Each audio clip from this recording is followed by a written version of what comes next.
With the gun decks secure, Captain Naven turned to the remaining legionaries. As he opened his mouth to speak, a warning rune flashed across his visor. The air quality had decreased. He glanced towards the nearest void portals, but they all appeared secure. Igniax Kil'Zanon's voice came over a secure Vox channel. "Did your radiation readings just spike, Captain?" Before he could even open his mouth to reply, several other warning runes lit up, including one showing increased radiation levels. He turned to the nearest console and punched in his ident protocols. The console screen flickered as data scrolled across. None of the news was good. All over the ship, life-sustaining systems were failing. "It looks like the Iron Warriors are done trying to take the ship, but they are going to wreck it on their way out," Naven finally replied. "Kil'Zanon, take the Pyro class and the heavy support team and get to the bridge, so you can defend it and coordinate reinforcements from there. I'll head to the nearest life sustainer base and lock them down," he added. "Aye, Captain, it will be so," Kil'Zanon responded.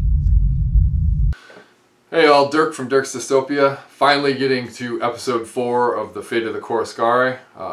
So currently the Salamanders are up 2 to the Iron Warriors 1.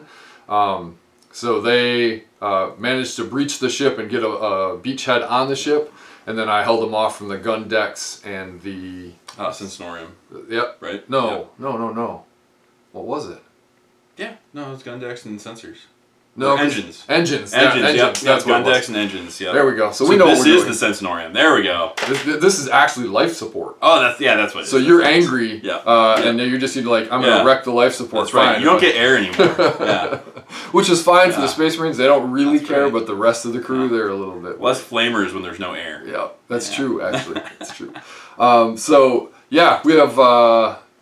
pretty good game. It's all set up. We'll get you the board overview in a second. 2 good armies, and we have some fun stuff coming in the armies. I don't think there was any special rules. There was talk that he was going to bring a Master of Signals, and we were going to have some fun, like where he could lance into the side of the ship and do a shot with his bombardment, but he didn't. So we're all good there. Yep. So we'll be back with armies and then deployment and overview.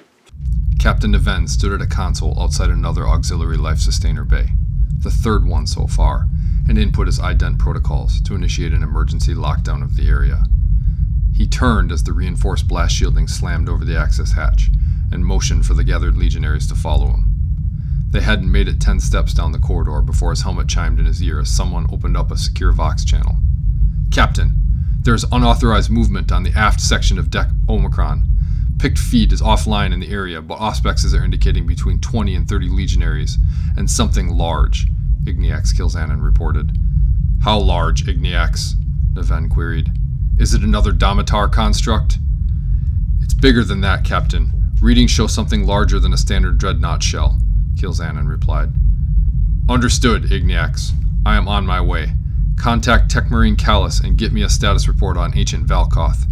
If his shell is operational, I'll need him to rendezvous with me there," Naven ordered. "Understood, Captain," Kil'Zanon responded. Alright, Salamanders Army Overview. As per usual, it's being led by Captain Naven. You should be pretty familiar with him. Kitted out, as always, Combi, Volkite, Thunderhammer, and the Cursed Mantle of the Elder Drake, so he has an Eternal Warrior. He is going to be leading the Terminators, which again, pretty familiar with what you see is what you get. There is a Heavy Flamer. I'm not sure it's fired ever in this campaign, because they usually die before that happens and they can't overwatch.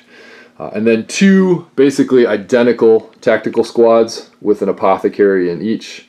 Sergeant has Power Fist and Artificer armor, so that's 1, 2. And then I do have a 5-man Flamer squad. Sergeant does have Artificer armor, and that's it. I don't think he's not mastercrafted. The other 2 sergeants are mastercrafted on their Power Fists. And then the big guy, he's coming in. We got Ancient Valkoth. They slapped him in another shell, Leviathan this time. We'll see how that goes. He wasn't doing well last time. This probably wasn't a good idea to slap him in another shell and get him back in the game. So we'll see how that goes. That's it. 1,250 points of Salamanders. We went a little higher because we wanted to kind of bring the toys. We'll be back with some Iron Warrior goodness. Forge Lord Vergen clamped the charges into place over the radiation sink access portal. He double-checked to make sure everything was set. He always double-checked. He motioned for the rest of his team to head out. Even with their legionary physiology, they wouldn't want to be anywhere near this area when the charges went off and the radiation levels inside equalized with the void. He waited for the lumbering Leviathan dreadnought to move past him down the corridor, and then fell in with the Terminator squad. When they had reached the minimum safe distance, he blink-clicked the activation rune in the upper corner of the visor. There was a slight reverberation through the decking as the charges all went off, simultaneously as always. There was a grating crackle coming from the dreadnought's Vox emitter after the explosion. Vergen knew Ancient Barg well enough to know it was laughter. They had served together before Barg's interment in his hulking shell. He had been vindictive then, happily tossing phosphex grenades at foul Xenos and non-compliant humans alike. They had left their fair share of worlds uninhabitable. "Enjoying yourself, Ancient?" Vergen inquired. In response, the dreadnought's cyclonic melt-a-lance rattled as it spun up and whined as it slowed back down. Alright, we're back with the Iron Warriors boarding force. We're going to start with some HQ units. Yeah, so today, since my previous HQs have failed to do their job, with Golg and my Warsmith both went down. So today we are bringing a Delegatus, and we are going to be using the Delegatus Rite of War, Chosen Duty. And then we're also bringing a Forge Father. Delegatus has Artificer Armor, Combat Shield, and Chernobyl Saber. And then the Forge Lord has Combi Melta, Power Fist, and Servoclaw, and Artificer Armor. And Refractor Field with Cyber Familiar, so he has a 4-up Invuln. Nice. Yeah, so they're kitted out. They're not going to go really well against your Praetor, but against anything else, they'll probably have a chance. Mince through some squads. Yeah. And then for troops, we've got a 15-man tactical squad with Sergeant with Artificer Armor and Power Axe. And then for my other troop choice with Chosen Duty, I can take vet squads as troops. So we have a Veteran Tactical Squad, Sergeant with Artificer Armor and Power Fist, and 2 missile launchers with Suspensor Webs. And they will be taking the replacement for Marksman as their tactic. They're going to be taking Stalkers, which are going to Scout. Okay. Elites, I've got a Terminator Squad in Tartaros Armor. These 4 all have Combi Meltas. We got a Chain Fist back here. And then the ever-popular Reaper Autocannon. Yeah. And then what's this giant thing in the back? Yeah, and I got my big boy. And he is obviously a Leviathan Dreadnought. He's got the Cyclic Melt-a-Lance, a Siege Claw with Melt-a-Gun, and 2 Heavy Flamers, and the Phosphex Launcher. Yeah. He is here to bring some pain. He's going to wreck up the joint. Yeah. We'll see what he can do today. All right. We'll be back with some overview of the battlefield before we deploy. Yeah. Delegatus Purg pushed the activation rune on the door again, and again nothing happened. He cursed under his breath. The Salamanders must have beaten them to the main aft life sustainer bay. He blink-clicked to secure Vox channel. "Forge Lord, it appears the Salamanders have beaten us to this life sustainer bay. Perhaps we should move on and inflict more damage elsewhere while they are preoccupied here." "Negative, Purg. Disabling this bay has the potential to overwhelm the rest of the life sustainers on the ship and initiate a system failure cascade. We will take the fight to them," Forge Lord Vergen replied. "There is an auxiliary hatch just after the bay. Hit them from there." Purg had an uneasy feeling about the attack, but he was unwilling to risk censure for shirking his duties. "Aye, Forge Lord. We are on the way." Alright, battlefield. We have kind of set up so we have some pretty big walkways down the center so the big guys can come in, some big doors at the end. We really wanted to make sure the Leviathans could come out and play and really do some work. We have 6 objectives. There's 1, 2 right on the other side of that wall, 3, 4, 5, and the other one is over by those barrels right over there. 6 objectives, straight up victory points. 1 objective for him destroying it, 1 objective for each one that's not destroyed at the end of the game. And they do some funky stuff when they blow up, some containment failure, some flamer templates come out and get randomized, so that should be fun. We'll see how that all works out. That's what we've got. Okay, here we are with deployment. So the Leviathan standing here saying, maybe somebody's going to come through that door. And then I went no guts, no glory with my Terminators and my Praetor. They're actually standing outside of the main life support facility. And if you look right around the corner, oh, there's an Iron Warrior Leviathan coming down the hallway. So that could be a little scary. Both Tony and I are nervous. We're not sure who's more nervous here. And then on this side, we have his Tartaros and his Forge Lord. Yep. Coming down the hallway. Right around the corner is a objective. So that's pretty much his, I would say. And that's going to be deployment. I am going to walk over here, pick up this nice red dice, strategically placed on this pillar, and I'm going to roll to see if I can seize. Nothing special, just need a 6. That's a 5. Close. So, it's going to be Iron Warriors turn 1 when we come back. Alright. Vergen quickly checked the schematics for this class of ship and confirmed the location for the 2 nearest air purifiers. With a blink click, he transmitted the locations to his Terminator retinue and Ancient Barg. Barg, head left and destroy that rad sink. I'll take the right one. Sergeant Cork, you head up and wreck that door so we can move in further, Vergen ordered. Aye, Forge Lord, Cork responded. Affirmative, Forge Lord, Barg rattled in response. Iron Warriors turn 1 summary. The Leviathan has moved up. We're playing a little dance around the center pillar here. He danced this way, and there was an objective right here. It is now destroyed. And then Tartaros over here came up, blew this door. The Forge Lord split off and blew the other objective over there. So there's 2 down objectives. I'm down 2 points right now. So we'll be back with Salamanders. Captain Neven waited quietly with his Terminator retinue in the passageway. Something very large was moving through the next corridor down from him. He glanced at his visor display and scrolled through the status of his men. He was surrounded by his hulking Terminator bodyguard. Their vital signs were all within acceptable range, although days of non-stop fighting was clearly taking its toll on them. Let's see if we can speed this up, Neven mused over the Vox channel. Velkoth, come up and open the hatch. Let's see if we can force their hand. Understood, Captain. Velkoth's machine voice grated across the Vox channel, followed shortly by a hiss as the main hatch slid open. Alright, Salamanders turn 1 summary. Not actually much happened. They kind of danced up. They're trying to get line of sight around here just in case he comes back, and also the Tartaros are coming through this hallway. So, and then the Leviathan came up and around, opened the door, and he's staring down the hallway. That is my turn. Forge Lord, the hatch to the Life Sustainer Bay is open. They have a Leviathan dreadnought guarding it, Sergeant Cork reported. Barg, move up and engage that dreadnought. Cork, head towards the Life Sustainer Bay. Vergen rapid-fired his orders out before adding, Iron within. Iron without, the battle cry resonated over the Vox channel as the men prepared themselves for battle.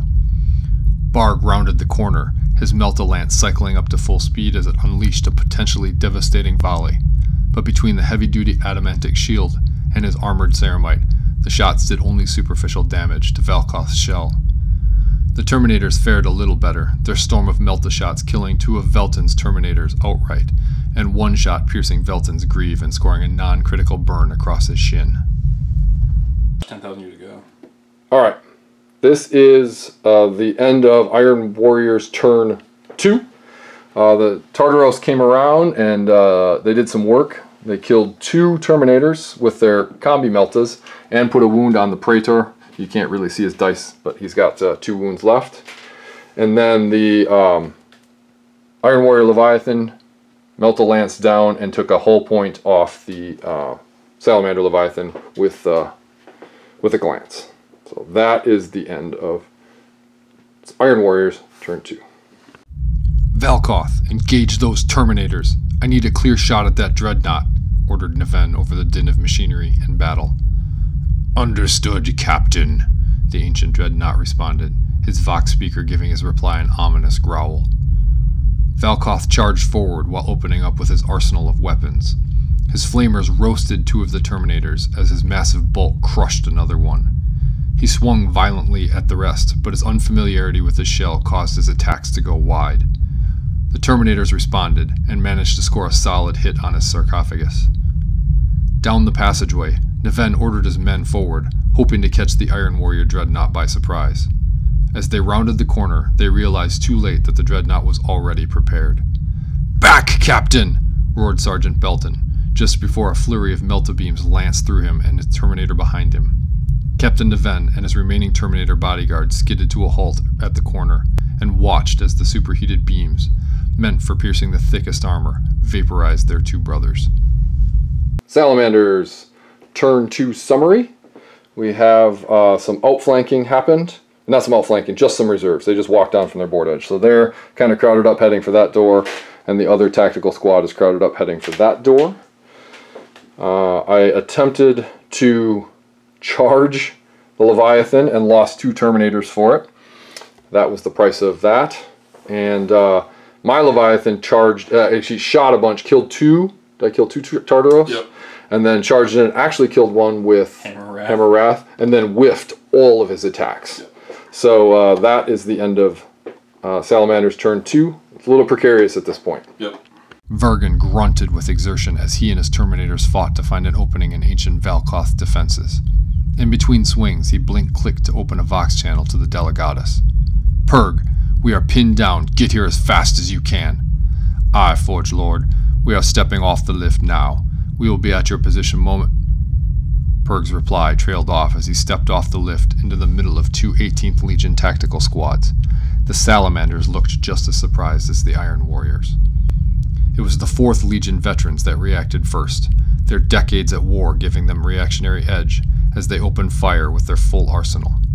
The staccato of bolter rounds was punctuated by missile explosions. When the smoke cleared, only 2 of the Salamander's legionaries had fallen. The tight corridors and their apothecaries had blunted the worst of the Iron Warriors' wrath. Iron Warriors turn 3 summary. So we have this fun little thing here. I'm thinking they stepped off a grav lift or something and walked out and said, "Oh, this isn't where I meant to be." So they came on. They did kill 2 attack marines out of that squad. And then over here, the Praetor has taken another wound. He's down to his last wound. And but in return, that Thunderhammer just shattered off the Power Fists. So that's feeling better a little. Yeah. Leviathan's starting to come back. He killed 1 Terminator there. And then the regular 15-man attack squad's moving up to go through that door over there. Yeah. "Captain, we have an Iron Warrior squad on the backside of the Life Sustainer Bay. We have them pinned in place, but if they can bring their missile launchers to bear, we are going to be in trouble," Sergeant Amit boxed. "Understood, Sergeant," Navin replied as he dodged another ponderous swing from the Leviathan dreadnought in front of him. "I need those flamers to converge on Amit's position immediately," he added. "Understood, Captain," came the reply from the flamer support squad. Seconds later, they sprinted down a corridor and skidded to a halt in front of the 4th Legion veteran squad. Without missing a beat, they opened up their flamers, and the air in the corridor was superheated with the whoosh of promethium-fueled death. The Salamander tactical squads added to the destruction with their bolters. When the flames finally died down, Delegatus Purg was the only Iron Warrior still standing. Salamanders turn 3, turn summary. We did a bunch of shooting over here.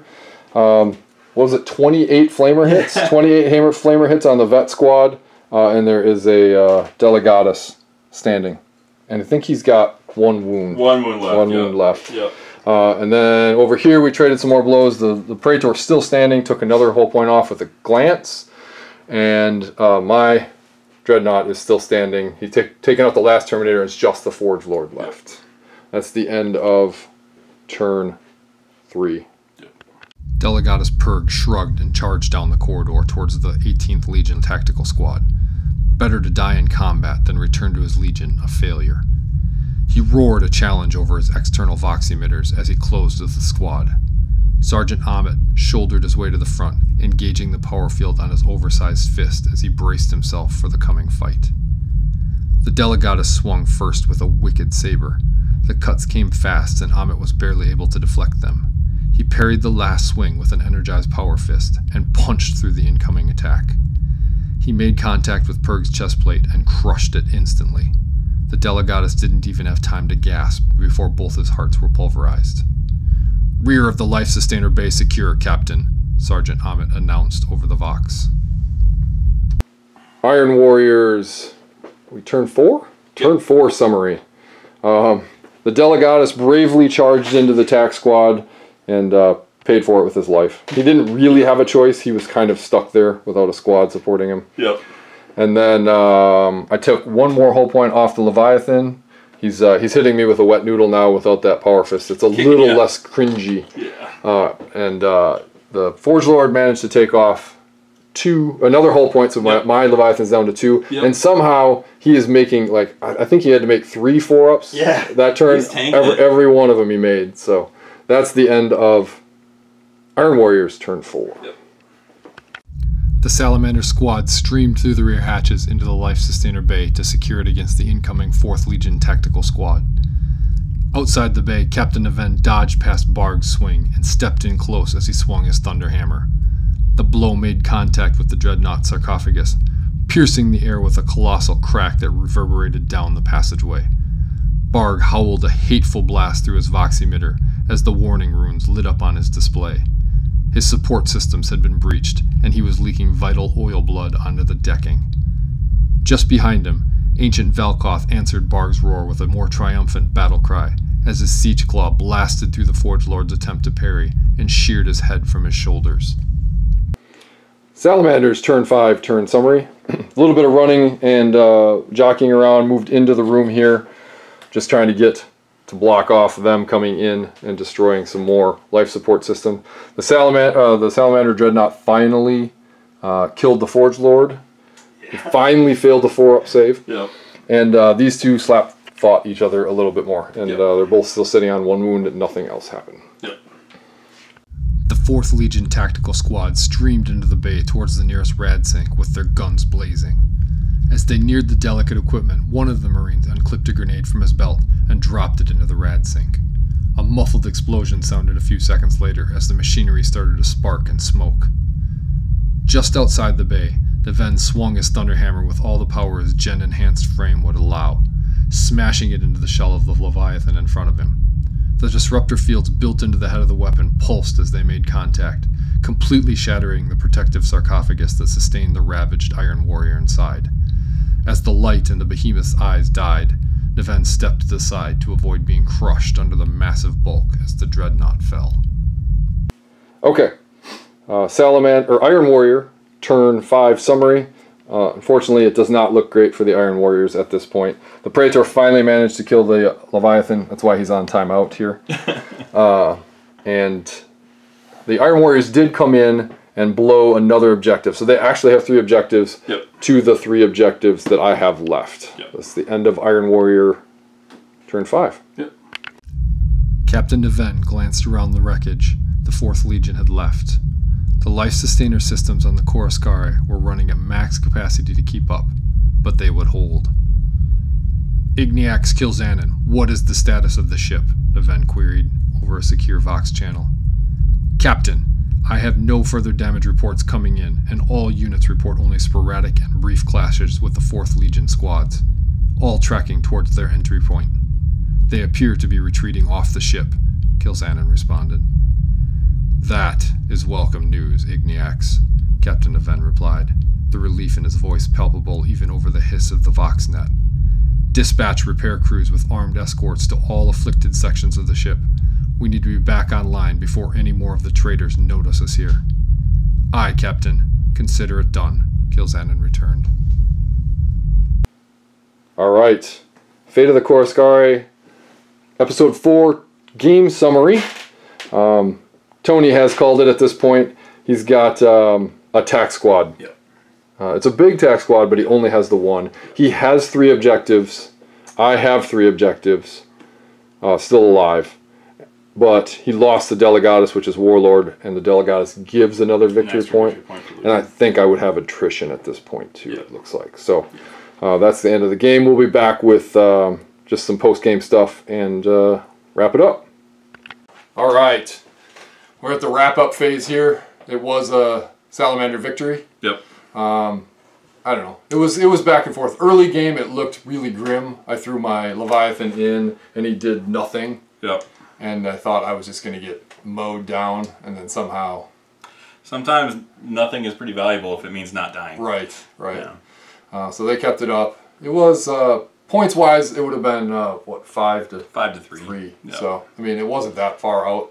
No. But there was just the one tac squad left at the end. Yeah, and they just didn't quite have enough to really push the game. Right. I think it was a vet squad that had missile launchers. You'd have had a better shot because then you could have been lobbing missiles in and stuff. Yeah, maybe I should have just taken a second vet squad instead. You know, I wanted to get cute with the outflank, and I think that screwed me. But at that point, like, since they had skipped a turn, they had missed that first turn for reserves. Yep.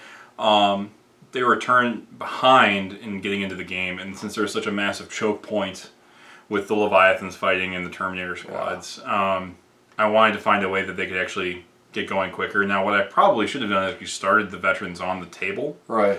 And taking advantage of the scout move to get 6 inches further up the board. There, yeah. Something to keep in mind for next time. I like the change to veteran squads with stalkers instead of marksmen. I think it's more balanced. It is. Now there's a reason to take other stuff, Yep. which there wasn't. Yeah, and you know, like now, like in that game, instead of taking scout, taking tank hunters with those 2 missiles might not have been bad either. Yep. You know, so there's a lot of woulda, shoulda, coulda maybe in the list building for me. You know, I was pretty happy with actually both my characters. I think the Delegatus bad dice rolls, but I think he was pretty, for what he could have been able to do, he was pretty cheap. Yeah, I agree. And I was pretty happy with the Forge Lord. Yeah. Dude did work. He did. He tanked like a boss. He killed some stuff. He held the Dreadnought up for forever. Yep. Blew up some doors and some other stuff. So yeah, can't complain about that. Yeah. Tartarus did pretty well. As per usual, outperformed your Terminators, so I'm good with it. And my Terminators did what they were supposed to. They kept, which is my MVP. Yeah. Captain Neven. Yeah. My Praetor survived again. Against all odds, I would actually add on. Yeah, that dude will not die. He should have died. Yeah. I mean, the Mantle of the Elder Drake helps a ton. I mean, that's... Oh, yeah. I mean, Eternal Warriors, now, he would have been dead otherwise. He would have been dead a couple times over without that. It's such an important rule in Heresy. Yeah, it really is, with all of the high-strength weapons. Yeah. So I think that officially closes the fate of the Coruscare. There may be some surprise stuff going on. We're talking off camera about maybe the next chance, but I think we've basically booted the Iron Warriors off the ship. So that's kind of the end of that. It was a good campaign. I learned some stuff about Zone Mortalis campaigns and kind of like balancing it out. I don't think any of the games were super unbalanced. No. But dice rolls are, fickle. They like to go one way. That first game, I rolled nothing but 1s and 2s, and Tony just walked through everything. Yep. And then I got some of my mojo back. So. For sure, and I did not. And you did not. I transferred it off. Yeah. Well, and I think that Zone Mortalis is cool because there are units that really shine in this format that don't in regular games of 30K. Right, who's going to take a 10-man tech squad or even like a 5-man flamer squad? Yep. It's like, or like, in the first game, my Tyrant Siege Terminators did very well. And honestly, that was my mistake. I never brought them again. Yeah, I kept like worrying about it. Like, the Tyrant Siege Terminators. I should have brought them again. But, oh well. So, that's the game. Thank you guys for watching, and there'll be more stuff coming.